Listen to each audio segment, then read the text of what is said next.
to Mallett and Michelle on Dripping Springs, hosted by me, Michelle Lewis, and Steve Mallett, who won't eat sushi but will eat a Subway tuna sandwich. That's true. Disgusting. Is it I even cannot tuna? eat sushi. I went to a sushi party in Sun Valley once, and it was just like high end. They had all this sushi. I starved. Actually, one of the guys came out of the back. I said, "Do you have anything fried back there?"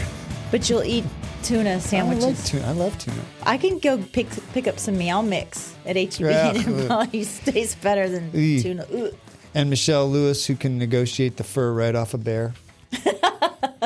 You're the only person I know that can go to a discount store and get another discount on top of the discount. I told you what I did the other day. Where was I? Oh, I was Hobby Lobby, and I found out they were having their clearance, and I was like, "Hey, you with the little price gun, follow me around." And you bought a bunch of stuff. I did, and I was like, "Is this on clearance? Is this on clearance? Is this on clearance?" This is like one of those scary things where somebody has my credit card and they're just in a store going like, "I'll take one of those and one of those and two of those and put those in. Put it on the register right here. I got it." I remember when we were in Mexico one time, and I just like have a tendency just to kind of walk. If I see something, I'm just going for it. I just walk. Yeah. And I kind of got off the strip, and Todd's like, "Michelle, you cannot go down a dark alley in Mexico." And I was like, "I just did, but did I die? But look at this cute dress I bought." So $12. That's great. You know what? This is kind of an aside, but this week in Dripping Springs, talk about our town changing. I have seen on the road 2 Lamborghinis, a white one and a purple one. And today I saw a pink Rolls Royce, a brand new pink Rolls Royce. Really? Like $400,000 cars. It was in mine. Dripping Springs. It's mine. Yeah. I'm killing it. You wish. You don't know. I have an underground business. How much money do you have to go, "I'm getting a Rolls Royce. And not only am I getting a Rolls Royce, I'm going to get it painted custom pink." Make it pink. Make it pink. Maybe it was for a wedding. Maybe somebody rented it for a wedding. It wasn't. Not unless this lady's getting married at 75 or whatever she was. I'm gonna find the pink Rolls Royce It's lady. around here somewhere, but mark my words, I'm gonna be friends with that lady. you should be. Yeah, it just cracks me up because I remember the first time I saw a Ferrari in Dripping Springs. I took pictures of it. I was like, wow. But now you see exotic cars all the time, Bentleys and. I know you and Logan are big car people. Yeah, you're big car people. Yeah. Go ahead. Well, you. Well, I thought that we would kind of talk about you talk about weird stuff that you're seeing in Dripping Springs now, like kind of weird Texas things that kind of are unique to Texas, or things that have actually happened in Texas that you didn't know it was here in Texas that happened. So I've got some. Do you? Okay. Mm-hmm. So one of the ones that I had, a lot of people don't remember that it happened in Houston at the Super Bowl, was the wardrobe malfunction of Janet Jackson and Justin. In Houston? It happened in Houston. I didn't know that. Yep. Look at that. We're famous. Yeah. What about yours? Famous. Give me one of yours. Mine is not as interesting as that. The first suspension bridge in Texas was in Waco in 1870 across the Brazos River, and it's still there. So you had bridges and I had boobs. Yes, mine's you did. more Ooh, there's a go. There's a title. Bridges and Boobs. And the Chamber of Commerce. That's right. and the Chamber of Commerce. And the Chamber of Commerce. Here's another one. Governor Perry was on Dancing with the Stars. He was one of the only governors. I remember that. Dancing with the Stars. I didn't see it, but I remember that. He was awful. Oh, was he? In more ways than one. But he was awful. No.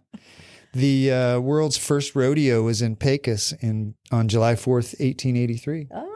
So Texas. In Pecos, Texas. Yeah. Okay, you ready for this one? Mm-hmm. The Houston Texans were once the Houston Oilers and then became the Tennessee Titans. I knew that. You know that, but I don't think a lot of people kind of know that. My mother was a huge Oilers fan. Yeah. I was an Oilers fan back in the day. I guess I don't remember when they first changed it. It was like the 80s, I think. Oh, maybe it was. Yeah. I don't remember. I know Cedric. I heard him talking yesterday. Since they said he came from Dallas, and you a Cowboys fan? He goes, "Oh, I hate the Cowboys. I hate the Cowboys." But likes the Texans. Wade. Oh my gosh, Wade Phillips, the former coach. Yeah. His sister taught here in Dripping Springs. She's the swim coach. So one time, Dripping Springs was having an auction, and I bid on. Did you say sister? Yeah, it was sister. No, it was daughter. Maybe it is daughter. Yeah, Andrea.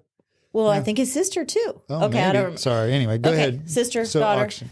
auction, Dallas Cowboy football, and they said that you could get it autographed by Coach Phillips. And so I won. You did? And I had them sign it to Todd, our biggest fair-weathered fan. Oh. And it sits on Todd's desk, which is cool. true. Okay, give me another one. Dr. Pepper, invented in Waco in 1885, first called Dublin Dr. Pepper. Yes. And there's no period after the doctor. There is no, and it's delicious. Yeah. Did you know that the phrase, "What's up, Doc," was invented in Dallas? No. The Looney Tunes animator, Tex Avery, he lived there. Really? Yep. So it was, what's up, Doc? Then we're going downhill from here. Nation's worst natural disaster was the hurricane that hit Galveston in 1900. 8,000 people died in that. Yep. That's the nation's worst disaster. Yeah, it was awful. There's a lot of memorials down there. Yeah. Six Flags theme park. Yeah. Did you know that it is named after the Six Flags that have been ruled over Texas? Oh, I didn't know that. Spain, France, Mexico, the Republic of Texas, and the U.S. Did I miss one? 1, 2, 3, 4, 5. You held up 5 fingers. Okay, well, I can't. I don't know what the sixth one is. I didn't write it down. Oh, well. Crap. Okay. The first word spoken on the moon. Do you know what it was? Houston. Houston. That's pretty cool, isn't it? If you think about that. Do you know that I have an autographed picture from all of the astronauts? No. I do. Because my dad worked for NASA at the time. Oh, wow. That's cool. Yep. The fastest road in Texas fastest road in the U.S. is actually in Texas. Is that the Loop 45? Yeah, it's 85 miles per hour between Austin and San Antonio. Yeah. Oh, that's pretty cool. I didn't know that. Oh, wait. I found the other one, the Confederate flag. Oh, okay. Yeah, I'm sorry. Maybe that's why they left it out. Yeah, it's probably true. Yeah, I can't even mention it now. Yeah, oops. The record for rain in 24 hours was in Claudette, Texas. 24 hours, they got 43 inches of rain. Wow. Can you imagine? That's going to be interesting considering our next topic, but wow, 43 inches. 43 inches. That would fill Lake Travis up past overflowing. So here's my last one.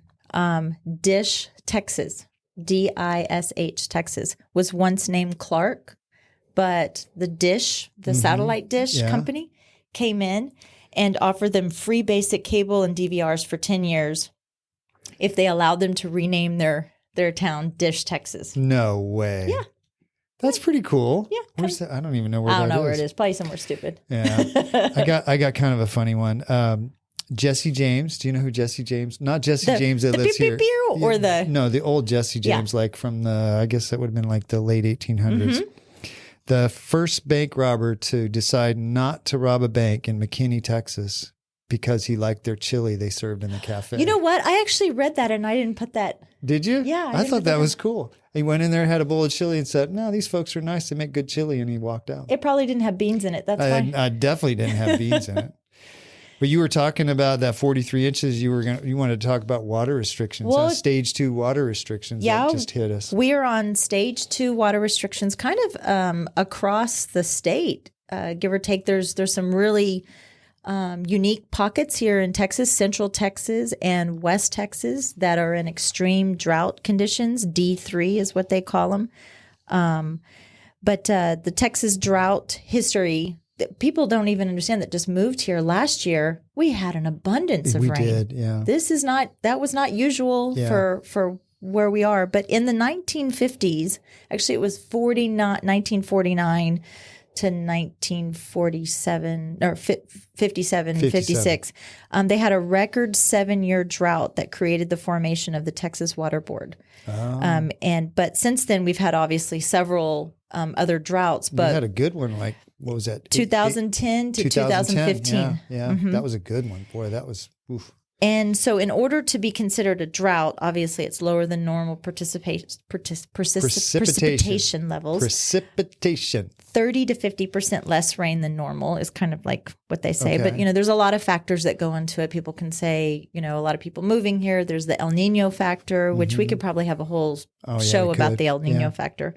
But, being under restrictions, it'll affect burn ban, reservoir levels, whether or not you can put a pool in, your landscaping. Yeah. How often you can water your lawn. Yeah. And so the next highest level of exceptional drought is extreme drought. Wait, is it? No. Extreme drought conditions is D3, and then it's exceptional drought.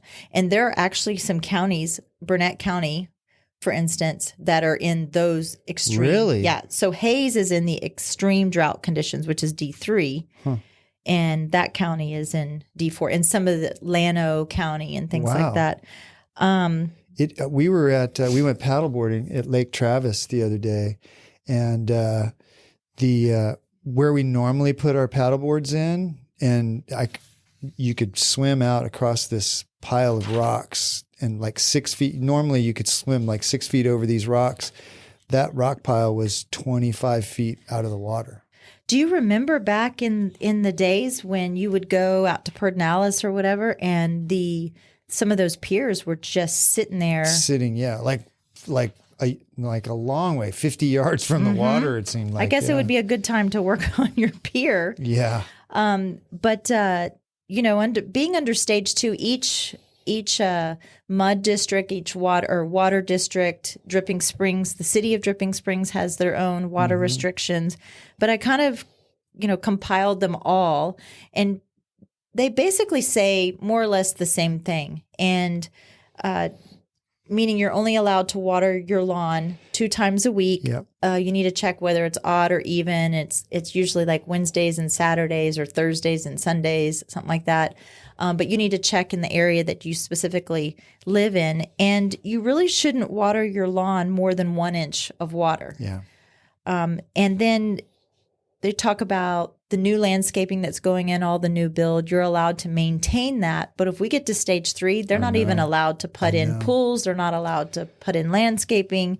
All of that kind of stops. And we've been there before. Yeah, I know. I remember that. It was getting scary. A lot of people, their wells went dry. Any wells that were a little bit older, a lot of those went dry in that last drought. And the pumps burn up. It gets real expensive, and you don't have water. You got to dig a new well. They have to truck it in. Mm-hmm. Well, you are allowed to still handheld water or with your bucket, and there aren't restrictions on livestock. So you're able. That makes sense. You're able to still water your animals and things like that. But think about it. If we don't take care now, you're not going to be able to wash that fancy pink Rolls Royce in your driveway. Yeah, you're not going to be able to. The golf courses are going to have that treated water. They're going to be restricted, like events, like car washing events or water slides and stuff. You can't, even as far as like power washing your driveway, your house. That's not going to be able to be allowed. They do allow some of the outside water features only if it's used to sustain aquatic life or maintain water quality. Well, that makes sense too. But I know that in Belterra, for instance, Calterra, High Points, Headwaters, the ponds that they have there, they're actually the runoff. They're detention ponds. Yes. Yeah, they look like they're landscape ponds, but they're catching the runoff. Yeah. But people just don't understand this is serious business. Well, I know here. anybody that's moved here, and we've got a lot of people, but anybody that's moved here in the last couple of years doesn't understand how dire it gets when we have a drought like this. Water is very valuable.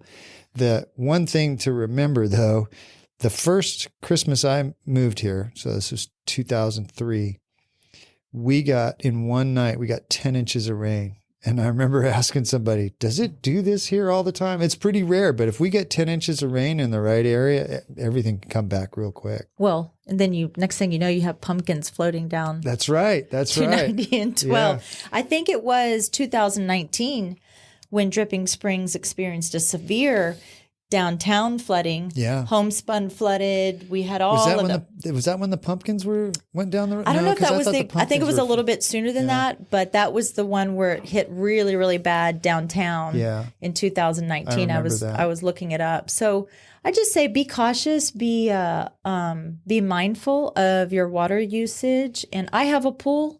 You know, I do, and it's already. So if you run out of water, come over to Michelle's house and get with a bucket. You'll be good. Your hot water heater's out, so my pool's really warm right now. You can dump in. It's a lot warmer than my cold shower. Yeah, that was one thing though. I'm getting to work earlier because instead of taking a 10-minute shower, I take a 45-second shower. Well, it's go take a shower at the Y after you work out. It takes too long. I'd rather just be cold for a minute. But one of the things that happens, I noticed this on a bike ride last weekend.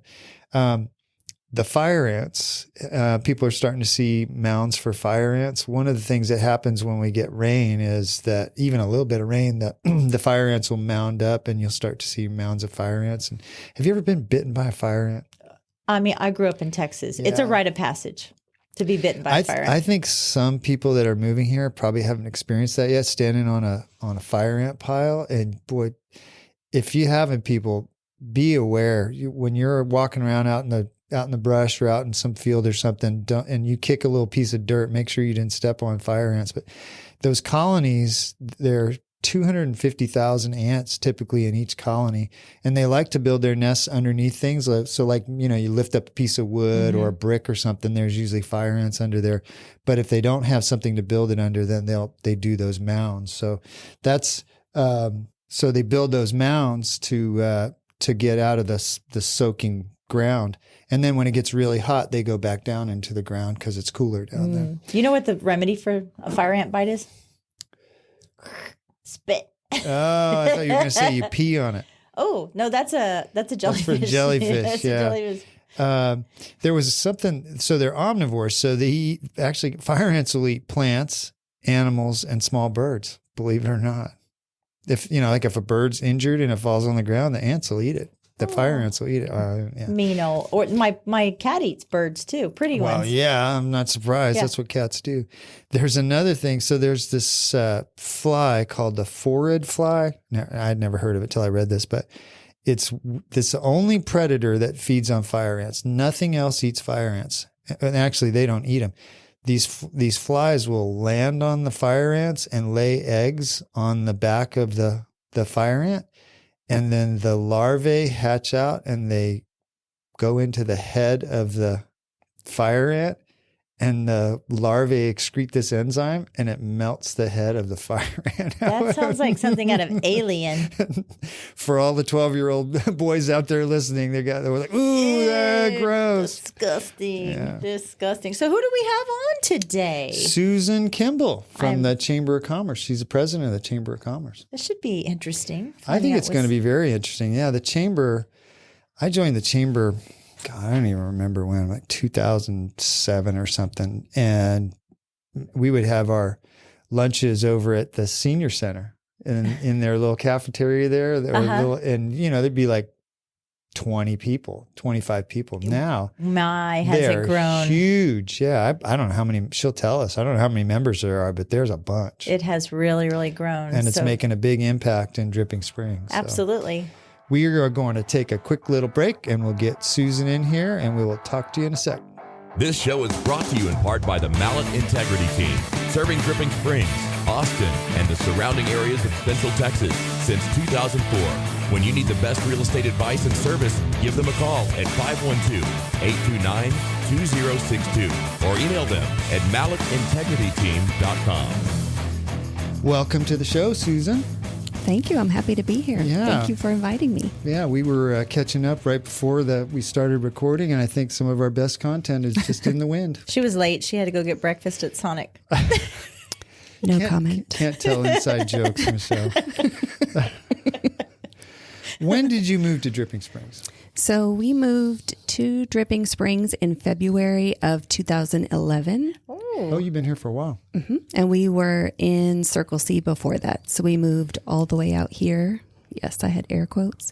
All the way out here in 2011 for the schools. That's why we moved initially. So we're one of those people who came out here for the schools. That's us too. That's why we were in Shady Hollow. Yeah, see? So we came out here for the schools as well. And I came out here from California. Don't hold that against me, though. California. Yeah, the C word. Yeah. The other C word. Yeah. Oh, jeez. Chamber. I don't know what you're thinking I was saying. I was not saying anything. I knew what you were talking about. Where'd you grow up? I grew up actually in Michigan, in Grand Rapids, Michigan. Oh. And I lived there until after college. And then we moved around I moved around quite a bit. And then I became a and we moved around. And so. Do you go to school? So you went to school in Michigan? I did. I went to Michigan State University. Go Green. Is that quite a few of us here? That's East Lansing. Okay. Mm-hmm. And my daughter lives up there. She just told me, so it's the middle of May. She told me 2 weeks ago the high was 26 degrees where she's. That sounds like a lot of fun. Sounds like a lot of fun. It's about how not okay it is that it's 100 here in the middle of May. Yeah. So. How did you adjust to that Texas heat coming from Michigan? Well, it was a circuitous route. So I moved from Michigan to Boston. I lived there for 10 years. That's where I met my husband and I had the babies. And then we moved from there to Tallahassee, Florida. From Tallahassee to Portland, Oregon. Oh, wow. Then back to Tallahassee. Wow. Then to Austin, then Dripping. Jeez, you have been around. How did you like Portland? Loved it. Cried when we left. Yes, I did. That said, I'm glad I don't live there now. Yeah. And we were, west of Portland, like Beaverton, Hillsboro. West of weird. Yeah. They're weirder than here. Yeah. Well, yeah. That's why I laugh when people in Austin say, no, it's so weird. I'm like, I mean, it is, but it's extra weird there. So yes, that was the first west of weird. Do you still have friends there? I do, mostly Facebook friends Yeah. at this point, but yeah. We hear so many stories about Portland. It's like you don't even know what's true anymore, really. But some of the stuff we hear is terrible. Well, and even, so this was 2005-ish. Matt would ride the light rail into downtown Portland, and he had the best stories. But one time it was a Saturday, and let's take the family on the light rail. And we get on. There's a Santa Claus, and he's just scratching. And we're like, oh, it's a crack Santa. It's a meth Santa. Crack Santa. So we were like, okay, maybe it's So I think, unfortunately for that area, I think it's a little dicey sometimes. Yeah. Well, unfortunately, there's starting to be some dicey areas in Austin, too. Coming up next at Christmas on Mercer, Crack Santa. Scratchy, the crack Scratchy, the crack You would Santa. probably get on the national news if there was a crack Santa The itchy and at scratchy Christmas on Santa. Mercer. Oh. And you got two kids that they didn't do their whole time in the Dripping Springs School District? No. So my oldest graduated in 2019. He was here 5th grade till the bitter end. Yeah. And then my youngest just graduated in 21. So they're both in college. Where are they going to school? Michigan? So Jasper did start out. My oldest started out at Michigan State. And then COVID happened. And so it was online school. And he came back and lived with some friends in San Marcos and loved it. And surprisingly, because he didn't apply to any schools in Texas when it was time. Uh-huh. And so now he's at Texas State. He loves it. He loves it. I've heard that about a lot of kids that go to Texas State. They love that school. When Jacob just graduated from there. My son-in-law, or my soon-to-be future son-in-law. Yeah. Yeah.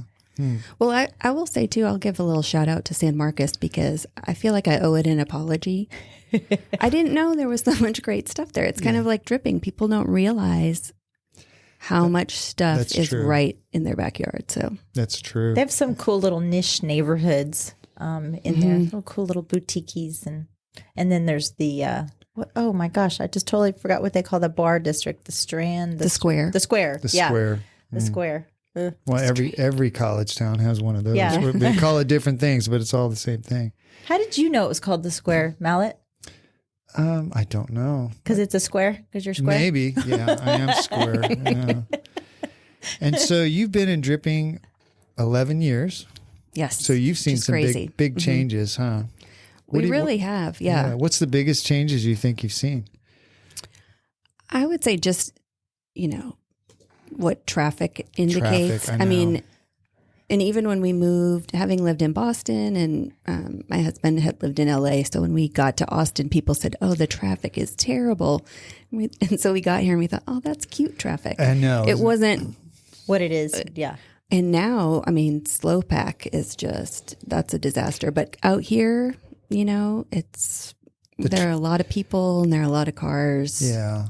So it's just I had a thing. Breakfast with a friend at Time and Dough this morning. And we sat out front and there's so many trucks and loud cars going by. It's almost, you can't even sit out there now and have a conversation. It's You're bottlenecked kind of. traffic is terrible there. Yeah, there's hardly, I think it was last week when the lights at Sunset Canyon were out and It was backed up all the way. Belterra. Yeah. Yeah, so I had to go down 150. I don't know. I'm really bad at directions. 150 cemetery. That way. That way, That turn way. around.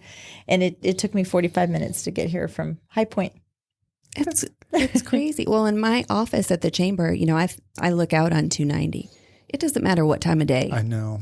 It's backed up. Even Sunday afternoon now. Yes. I'll go for a bike ride and come back around 11 and the traffic is backed up past the chamber at 11 o'clock on a Sunday. I don't feel know how like we're going to fix that. We're a bunch of like old people sitting on the front porch talking about our health ailments. I was going to say, that's not, old people don't talk about traffic. We talk about, hey, my knee hurts. I got to So go to the true. doctor. They put me on this new medication. But that's the dripping conversation of the day all the time is the traffic, because it's so shocking that it was a sweet little bedroom community. And now it's just kind of, people have found out our secret and everybody wants to be here. Everybody wants to be here. And we got to figure out a way to handle. I don't know how everybody. they fix that. Have you heard anything, Susan, that stuff that this city's thinking about doing to address the traffic? We had Bill on and he didn't really have a whole lot of ideas. I mean, there's really not much that I think could be done, which sounds crazy to say, but the transportation committee has the city, the county, TxDOT, all these players. Everybody's working on And it. it takes so slow. It takes forever. Ever. And when I lived in Boston, it was during the Big Dig. And so there was a billboard that said Rome wasn't built in a day. If it was, we'd hire their contractor. It's like, if it could go faster, it would go faster. And so, with the Y&O kill, that's been in the works, 25 years? Oh, gosh. Yeah. So, we do need to start doing things now. It is pretty planning quick. Them. How what's going on in Oak Hill right now? It's kind of shocking when you're Yeah, it is driving in there. And Once it's they broke ground, but yeah. it's sad just to kind of see the landscape almost change overnight. And those houses that are backing up to their. I mean, I'm starting to see houses that I'm like, oh yeah, I thought there was a house back there. Well, Granada Hills, that pretty little entrance Yeah. into Granada Hills is gone now, and it's like your entrance is right there where the houses start. I know it's a sad little state of affairs, but we're a beautiful town, and I understand why people want to be out here, school wise and people wise. We're different. Well, and I think too, when we first moved to Texas, we heard about different school districts around Austin, and Dripping Springs was one of them. So we took a trip out here, and there was no HEB, and I got like sweaty a little bit. And I was like, I don't think I can do that where there's, There was the ghetto grocery store. bee. There was the ghetto bee. But no. I know. So- I'm with you, Susan. And no. So that's how we ended up Circle C. And then, so I do appreciate some of the amenities that are out here and come with growth, and they don't come otherwise. So it's kind of a trade-off. When I moved out here, we had the Ace Hardware, which was okay. But if you needed any kind of lumber or anything like that, it was a trip into Austin. And now we got Home Depot and HEB and I was so restaurants. excited when Home Depot opened. I just wandered the aisles back and forth. I still do I that. love Home Depot.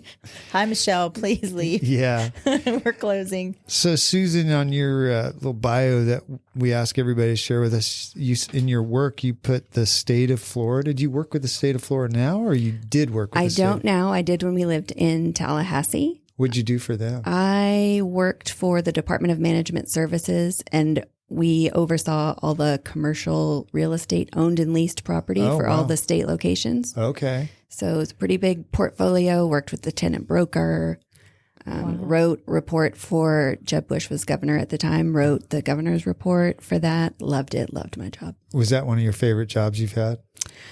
Yes, but it's kind of like places I've lived. I love them all. Yeah. I mean, each one offers its own sort of special secret sauce. And so there were a lot of good things about that job that I really enjoyed. I see that you were an intern at Disney World. Were you a cast member? I was. Well, technically I was a cast member, but not not a You character, weren't not in- a you weren't costume a costume. character. Okay. No, but I wore hideous costumes. And they called us cast members. So what did you do? So I worked in Fantasyland in the Magic Kingdom in Cinderella's castle before it was a stupid little hair. I know and I have 2 boys, so I just don't understand hair anyway. But now it's a hair salon for girls. and you can go in there and get your costume. Yeah, it's called Bippity Boppity Boo or something. Boo or something. I don't know. But it used to be. Did not know that. It used to be called King's Gallery. And I sold, Black Forest cuckoo clocks and swords and crystals and jewelry. And it was Really? fancy. Oh, yeah. in, it was in Disneyland. It was bougie Disney World. Bougie. I'm sorry. Disney World. I'm sorry. Yes, I know. But there's a my difference. dress was a full length.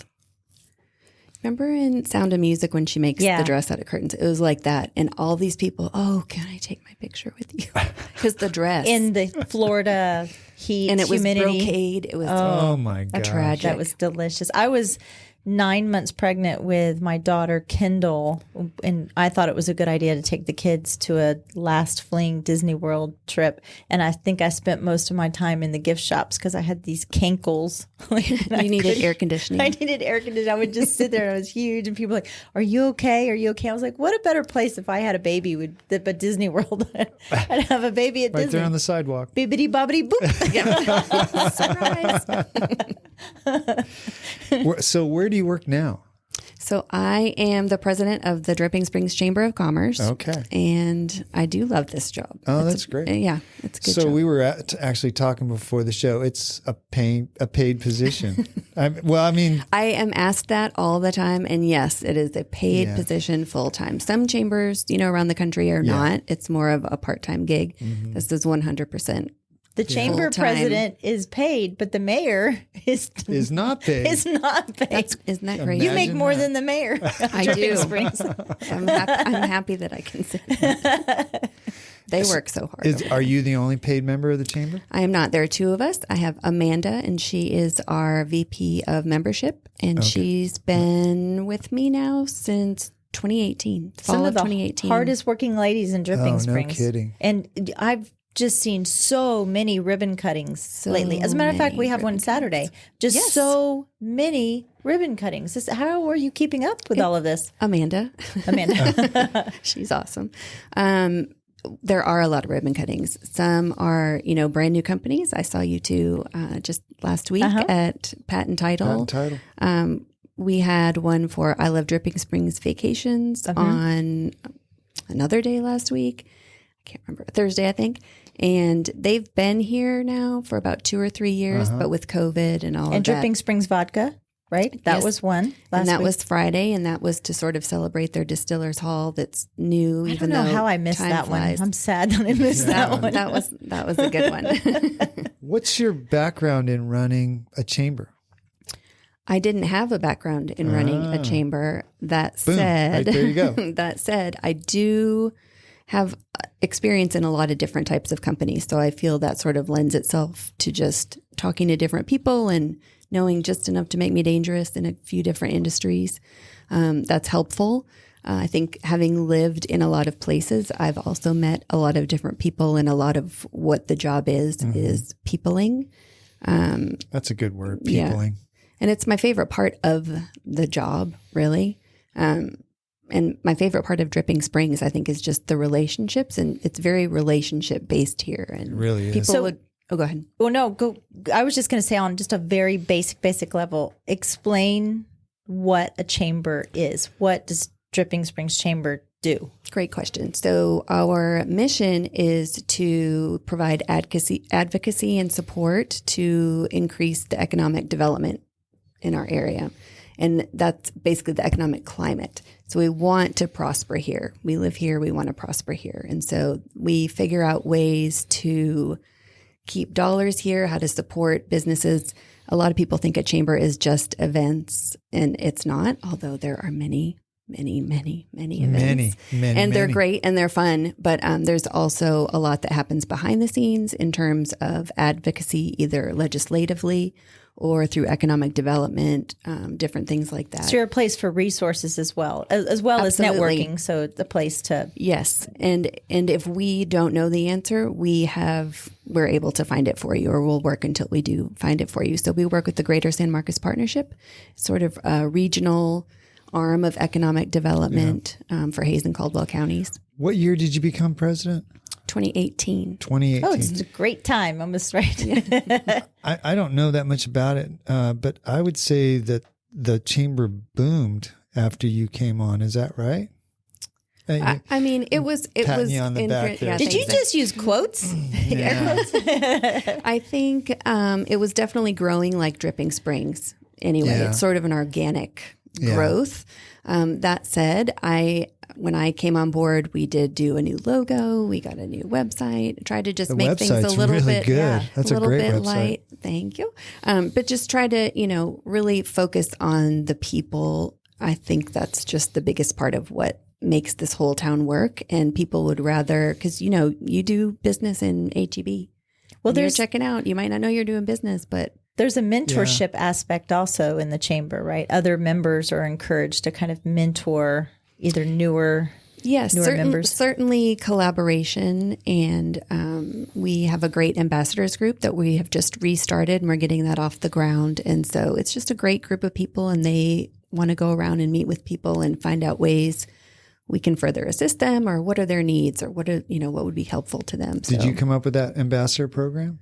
It's kind of in the chamber world there. It's kind of always Okay. there. There was an ambassador type program before. There were synergy groups that sort of had just reached their peak. It ended up being the same people coming and talking Right. to each. There was in fact a real estate synergy group and a wedding synergy group, and it ended up being industry professionals who already knew each other, and so they didn't need to come talk to each other every time. How do I get in the Dripping Springs Vodka Synergy group? Well, you could have started on Friday with Darn the it. ribbon cutting. I was recovering from the patent title ribbon cutting on Thursday. There you go. Yeah. When I left, she turned around. I gave her a little wave like this, and she flipped me off. Well, then they locked me out of the office. Yeah. I got locked out. It was a rough night for Michelle. Friday Junior. Yeah. What's your favorite part about being the president of the chamber? I think it's definitely just the people, Yeah. like I said. And I am fortunate enough to have access to different committees with the city. I serve on EDC, and I'm also on the TERS board for the city. EDC. Sorry, Economic Development. Oh It's my okay. gosh, I just did it. The acronym. I knew what it was, But no, thank you for doing that, because in all these meetings, like the Economic Development Committee and the Tax Incremental Reinvestment Zone meetings, yeah. committee meetings, TERS. which sidebar, some people say TERSes. You could have more than one TERS project, Okay. but I like to say TERS I projects. say turds. Yeah, TERS. Maybe that's what I think of, but I can't. TERS projects. I can't do TERS projects. Anyway, I digress.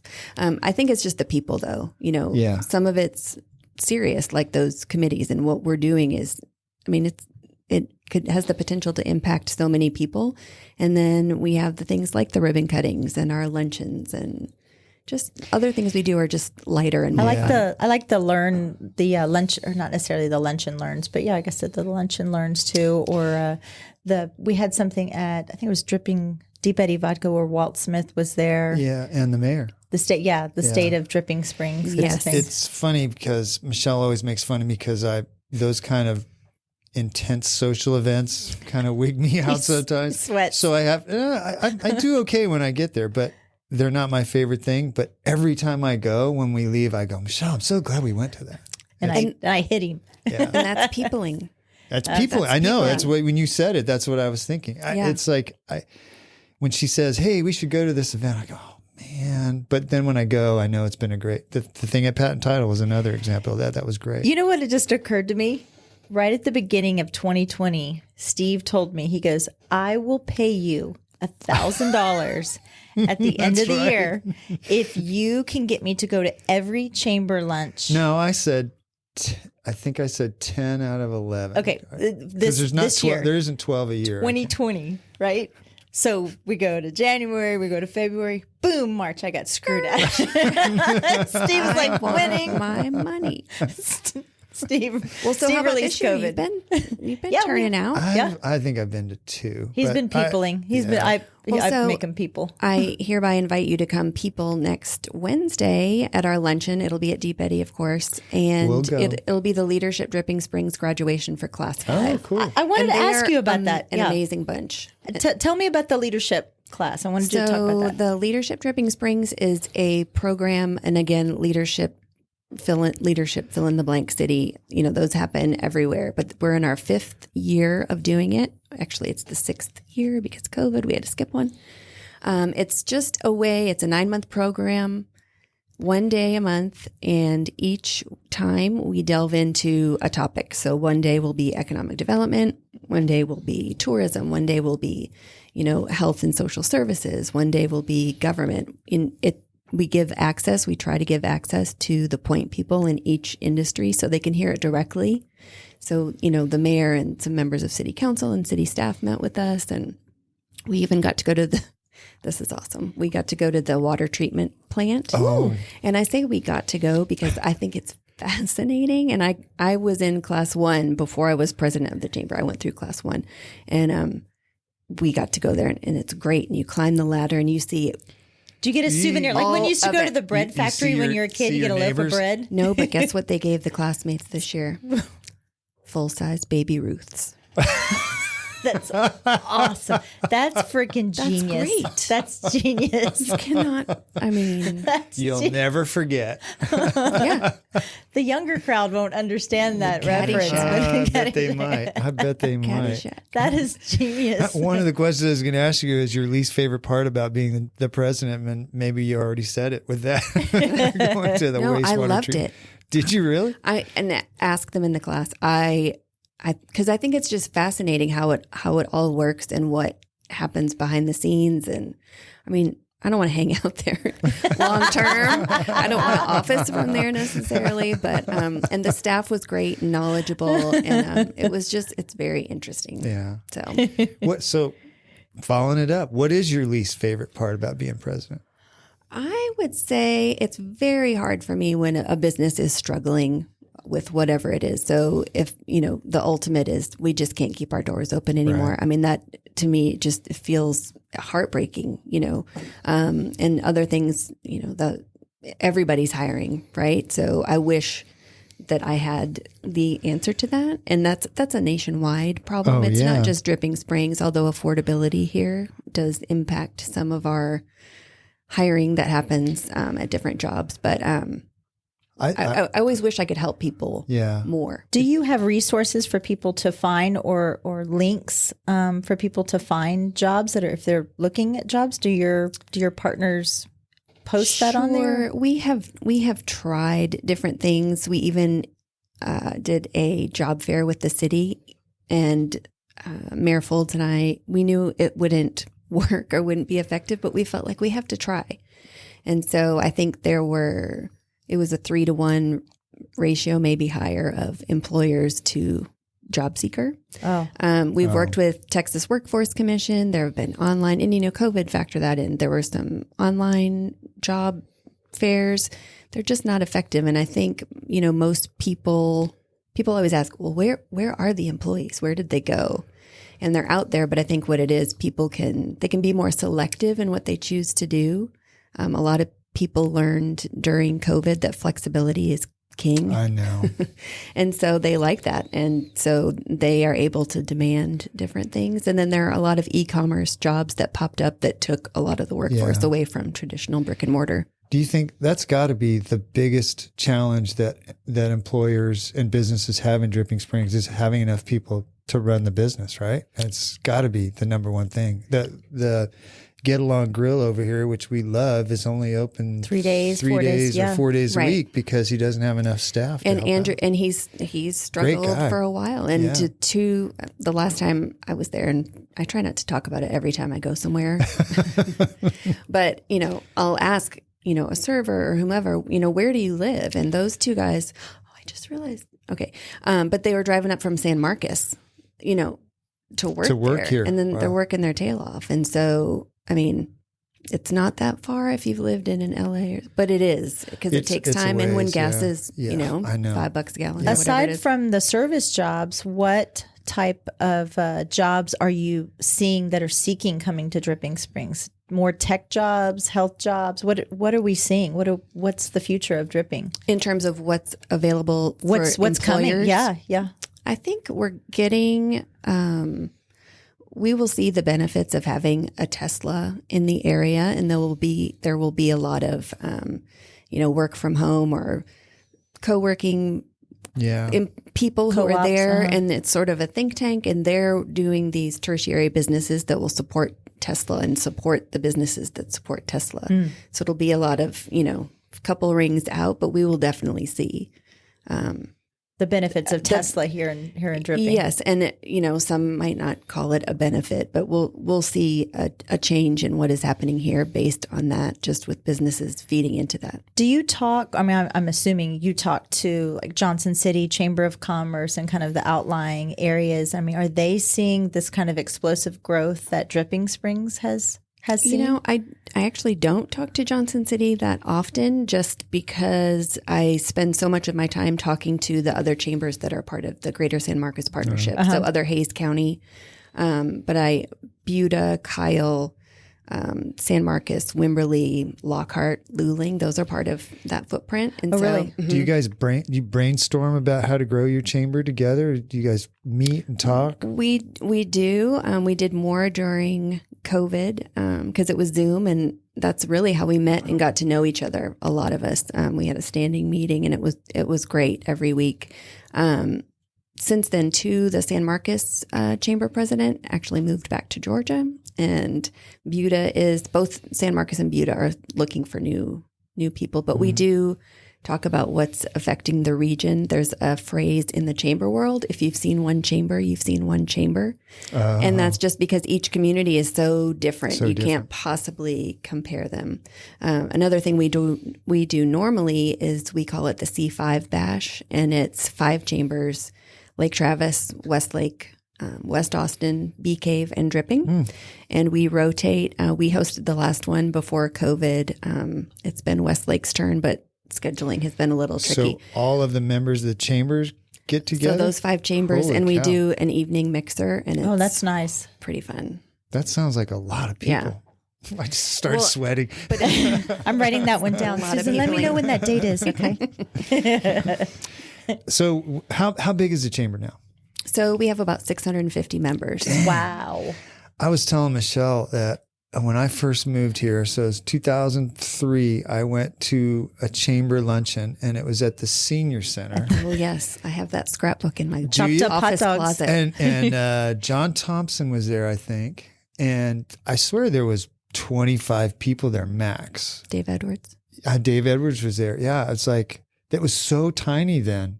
So kudos to you guys for growing it as big as it is. You guys used to be in the house next to HEB. Yes, thank God that was before my time. That's when I had started my consulting business. That's how I kind of knew about the mentorship program. I met with somebody over there, San Marcos Small Business Administration, connected me with somebody here, and over 10 years ago. Some of our listeners don't know that the original City Hall and the Chamber building was down a dirt road, about quarter of a mile down a dirt road where I think it was where HEB is now, and they were 2 falling down, crusty old buildings, weren't they? You weren't there, so I don't you don't know. know. Yes, new information. It was like you would pull up and you'd go, if the sign wasn't there, you'd go, I'm in the wrong place. That's what I thought when I pulled up to the house. I was like, am I in somebody's yard? Everything was crooked, and it's like it was.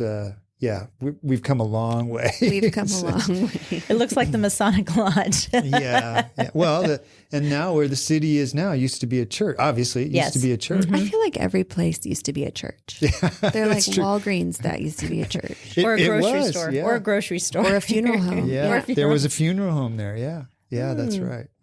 Well, and one more thing, I can always tell how long someone's been here by what they call either the old post office or the Denbo building or the, Oh, I'm like, yeah. oh, I know when you moved here. That's right. Yeah. The post office used to be that little building kind of catty corner to Mazama. Yeah. That was the post office. I think it was the post office when we moved here. It was the post office one. Yeah. And then the county building was behind.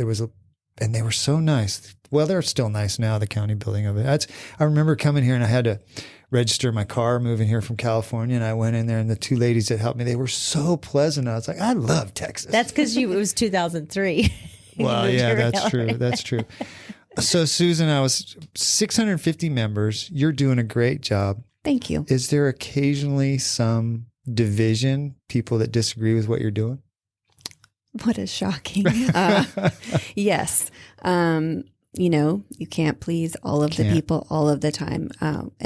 I will go back to what's hardest about this job is sometimes putting, your personal opinion aside and really trying to be objective.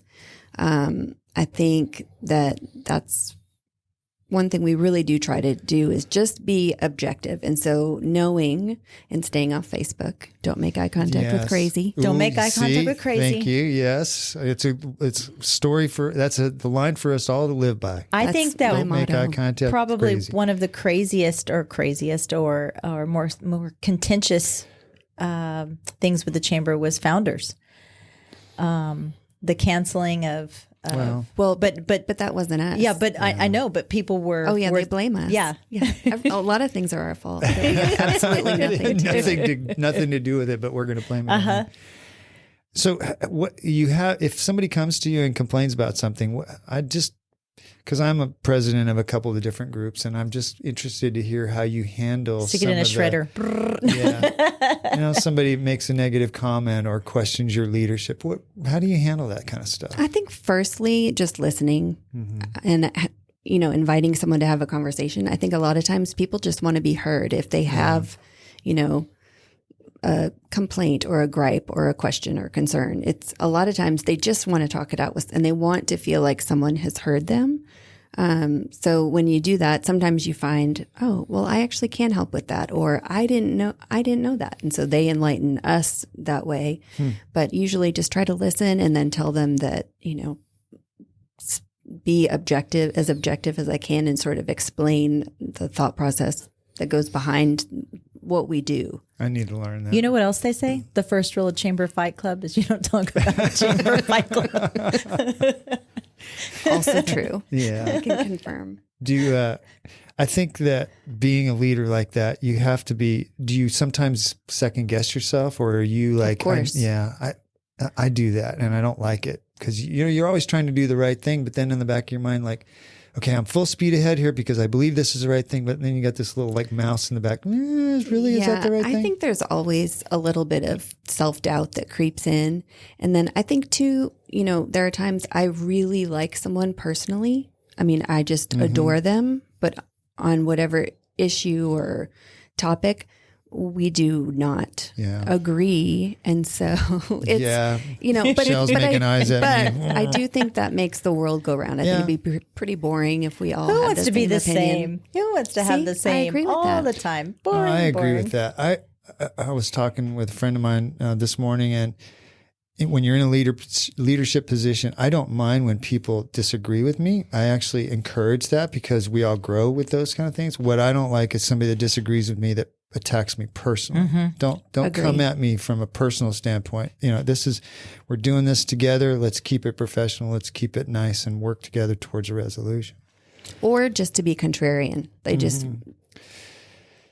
that's frustrating. That's the sometimes. Facebook thing, though, right? Yeah. I think that's social media. I think that's gotten worse than it ever has. Just because people just like to disagree just to get a rise out of something. I've been really, really good over the last couple of years. It was something about that comment that just sent me on Facebook. We were talking about it earlier. It just sent me, and I removed myself. I'm glad you checked me. You're like, get off, and I was like, oh, you're right. I hate it. Yeah, I hate it. Well, I wrote it down on my calendar. Steve was right today. Yeah, right. It's actually they're programmed to make you feel that way. that Facebook, Instagram, TikTok, they're programmed to get your body actually releases some kind of endorphin from arguing with somebody about something completely irrelevant, and they will never see your point of view. Yeah. It's like knowing somebody for 5 seconds and caring about their opinion. Yeah. Don't really care. And another, I think it was a meme I saw during COVID, but it said, my echo chamber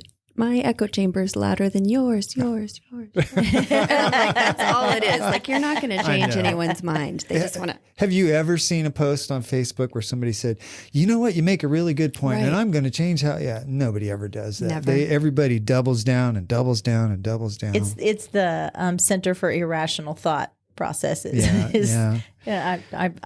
I'm better. I'm better at it. Yeah. It's a process. Susan, so I know you have good vision for the chamber, and so because you've brought it so far, what's next? What's next for the chamber? I think part of it is just flowing along with the growth and helping manage what's here. So of those 650-ish members, a lot are solopreneurs. So whether they're, real estate agents or they sell widgets out of their garage at home, it's varied. And so helping them navigate the changes that come. So even with COVID, those e-commerce jobs and that whole industry changed just in a short amount of time. Nobody saw that coming. And so just helping them, sort of keep their finger on the pulse and figure what's new, and then providing them with as much information and advocacy as we can. So that's about it. So 650 members, 325 of them are realtors, obviously. You're right. But seriously, I've had actually a couple people say that are real estate agents, no, I'm not going to be a member of the chamber. Everybody's a real estate agent. What would you say to somebody that said that? I would say that's good for the members that are part of the chamber, because it's, again, back to the relationships. So many of the best friends that you see around town, they actually met through the chamber. And so you cannot discount the relationship part of it. I think with a little bit of saturation on the, the real estate agent and just the market in general, because you also have people coming out from Austin and from wherever else thinking that they can work Dripping Springs. It's better if someone knows Dripping Springs and knows other people that can help them here. Well, that's a good point. I mean, so the basic requirement to be in the Dripping Springs Chamber of Commerce is just writing a check for membership dues. Okay. But it's not really an application process per se. It's dues based, and then that gives you access to advertising on our website and being able to networking. Coming to our events. Our newsletter goes out weekly. We try to include helpful even webinars or books or whatever it is that might be helpful for people. And then occasionally, and this happened a lot during COVID, we will send out industry specific emails to folks. So like banks had a lot of issues with how are you running your lobbies and how are you during COVID. So we would take a poll, send it back, do that type of thing. Or restaurants, here are the latest guidelines from the governor's office, just different things that we try to do to keep them. That must have been really helpful because the guidelines are changing constantly. And if you guys are keeping track and you could summarize them for them, that's great. Yeah. How many podcasters are in the chamber? Yeah. One. Actually, we're not officially, Mallett and Michelle. Not Mallett and Michelle, but under Mallett Integrity Team and Dripping Springs Elite. So we are members, two separate. Absolutely. Probably need to write a check for the other one. I've got an invoice in my purse, but there we go. I probably do. Susan, what do you do in your spare time? So it sounds, a little bit gooberish, but I love my family and I love just spending time with them. Yeah. So my youngest just came home from his first year of college. So having him just around and using all the plates and forks, cups. He's already out after his first year. They're out. They're on summer break. So, Wow. So he's at a small school in Conway, Arkansas. It is different, right? When you've been empty nesting for a while, and then you get the kids back. What's the timeline on when? Yeah, I'm so glad he's back to. Gosh, when is he going back to school? Well, and it's funny because with my oldest, he actually had gone to Italy for his spring break, his freshman year of school. The day he landed in Rome was the day they shut down northern Italy for COVID. So I'm just watching, the news, and then I'm texting him, and he's like, no, it's fine here. So long story long, which is my third Long story phrase. long. Those three. Anybody who knows me, those are my three. He got sick and came back. He flew back from Rome to Boston. Fever. Nobody asked him a question. You're kidding. No. This was like March 3rd or something like that. Patient 0. I forget what it was. I know, yeah. That's what I said. And then he wandered around for 5 hours, and then he flew Boston to Detroit, where he got on a charter bus and took that back to the university. But then the university did quarantine him because all these kids had traveled internationally and were coming back. Mm-hmm. And so they put him up in this thing. So I went to get him.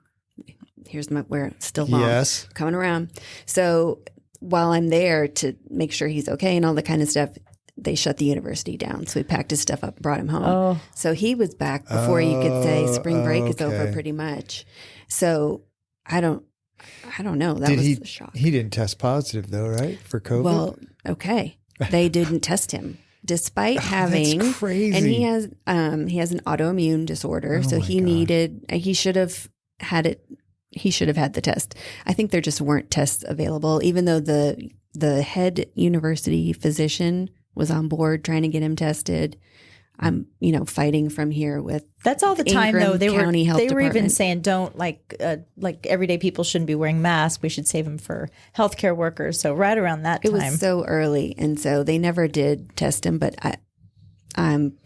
I feel like he had it. My husband and I disagree. Yeah. He thinks it was just spring breakitis. And I don't think spring breakitis gives you a fever. No. What do you see in your future? What's next for Susan Kimball? That is a very good question.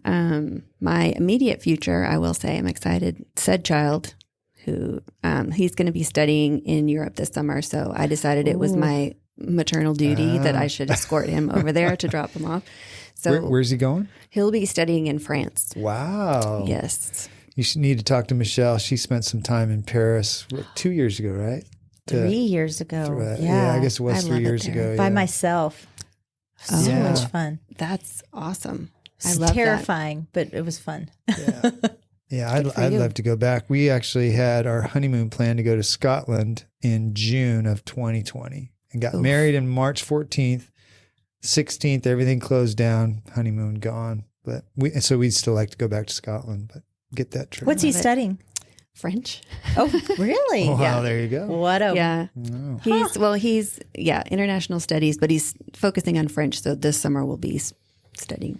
I may need to study some French, Steve, for the podcast. We may have some French. Parlez-vous français? Parlez-vous français? Yeah. Oui, je petit parle. Oh, look at that. But let me say, and that might have been wrong. That was it.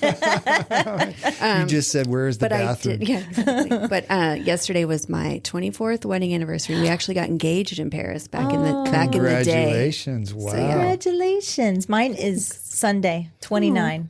Ooh. 29 That years. means next year we both get trips. Yeah, that's right. Oh, look at you. Yeah. Well, Susan, thank you so much for coming in. Thank you for having me. This was I fun. really Thank enjoyed you. catching up with you and getting to know you a little bit better. So, and I'm sure we'll see you around at all those events. Starting next Wednesday. Yeah, We'll see you Saturday. Patriots Hall. We're doing a ribbon cutting Saturday morning. I will be it's there. Armed Forces Day. Yes. I can't do it. I'm running a 10K in Pflugerville that a friend of mine's putting on, but Sure. I'm sure I'll see. When you see me at events, make sure you come over and say hi because We will be there Wednesday with peopling next Yeah, Wednesday. peopling. Let's So. get him a shirt that says peopling. I just might do that. Thanks, Susan. We'll talk to you Thank you later. both. Take Thank care. you. This show is brought to you in part by the Mallett Integrity Team, serving Dripping Springs, Austin, and the surrounding areas of Central Texas since 2004. When you need the best real estate advice and service, give them a call at 512-829-2062 or email them at mallettintegrityteam.com. Thanks for listening. If you have comments or feedback, please email us at malletandmichelle@gmail.com. Follow us on Facebook and Instagram at Mallett and Michelle. Listen to us on Apple Podcasts, Spotify, and Stitcher. Please follow us and leave a review. Thanks again for listening.